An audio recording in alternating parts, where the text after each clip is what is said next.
side by side of the Waka Skuxx and the Firecracker 252. Now, I have Shane here. You know, he's here once again. We did a little walkthrough of the Skuxx. You guys can go over and check that out if you want to see that. But in this one, I've been paddling this Firecracker for, I don't know, ever since it came out, basically. Now, and when I seen this boat, this is the closest thing to it, in my opinion. And I can kind of go over it with you guys. You can see the length is almost identical on both of them. The difference is the rocker. So the bow rocker, I did measure this. It came in at 13.5, and this came in at almost 15 inches. So 15 inches of bow rocker here and 13.5 here. But where it makes a big difference to me is back here. This is a 11.5 inch bow stern rocker from here to here, and this is barely over 8 inches, and I'm talking about from the parting line down. So you've got almost 3 inches more stern rocker and about 1.5 inches more bow rocker. You can see the distance there. You know what, guys? Check this out. Exactly 1 inch wider. So we've got 1 inch wider tail right here. There's 1 inch width, and that's what I can see, and the rocker profile is a little higher. The Hot Whip has a high stern rocker. I think the Hot Whip is around, have you paddled the Hot Whip? I have not paddled the Hot Whip. The Liquid Logic Hot Whip, I think, is around about 11.5 in its tail. So it's very similar to that, which makes sense. But the thing I didn't like about the Hot Whip, they don't have these bows. Both of these bows are phenomenal in their own right. Shane went in the walkthrough on this about how he likes the volume, how they do this. And what I really like about Pyranha, what they do, they always put their boats, they always make these deep lifters here, and their width is always here. So when the bow comes out, it hits and it lifts and takes off. Very similar to Waka, but different. Have you paddled many Pyranha boats? No, I haven't. I used to paddle a Scorch, and I thought the Scorch was okay for everything, but it didn't check all the boxes. But it's a good kayak.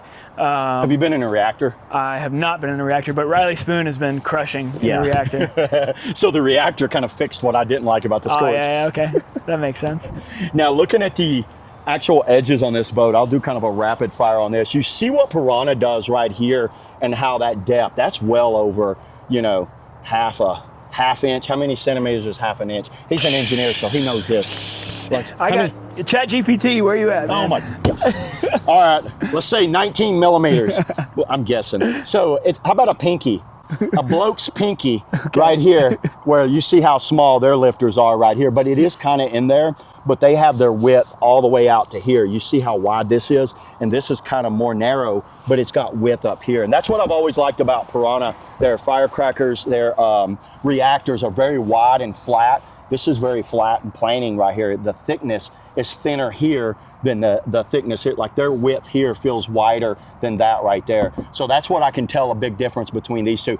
So Pyranha's doing this kind of step chime that comes out very flat and then steps down into the rail right there. And check out what Waka's done.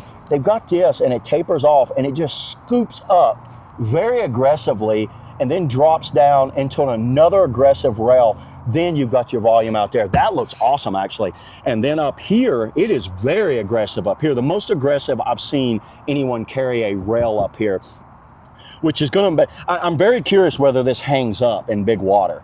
Like if that's gonna hang up on you or gonna release easy. That'll be very interesting to see how this rail reacts, because if water hits that, it could throw your bow around where you see this is kind of smoothed off right here. Yeah. So that's interesting. I don't know. As far as like the surfing goes and stuff, people that I've talked to that have paddled the Skuxx, they're like, this is the loosest. Oh, I've seen videos of them just flat spinning this. Yeah. And that's where this struggles. By the way, the Firecracker, guys, I've said this, I love the Firecracker. Where it's not that good is on its flat spins, which is to be expected. It just doesn't seem to release very well, where you can see this is just gonna have that water and release right off. So that's gonna release way better than this right here, if you're into flat spins anyway.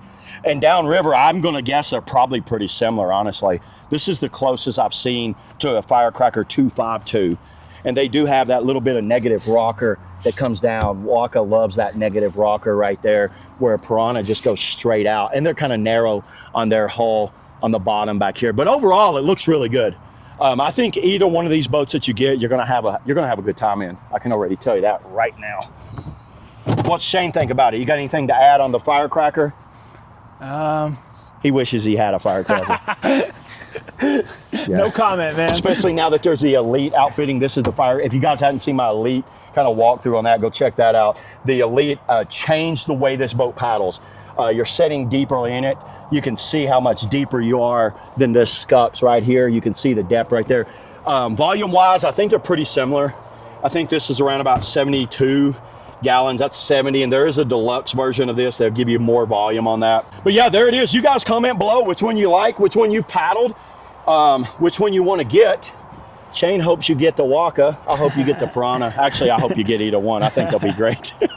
Well, there it is, man. I appreciate you. For sure. See you guys in the next video.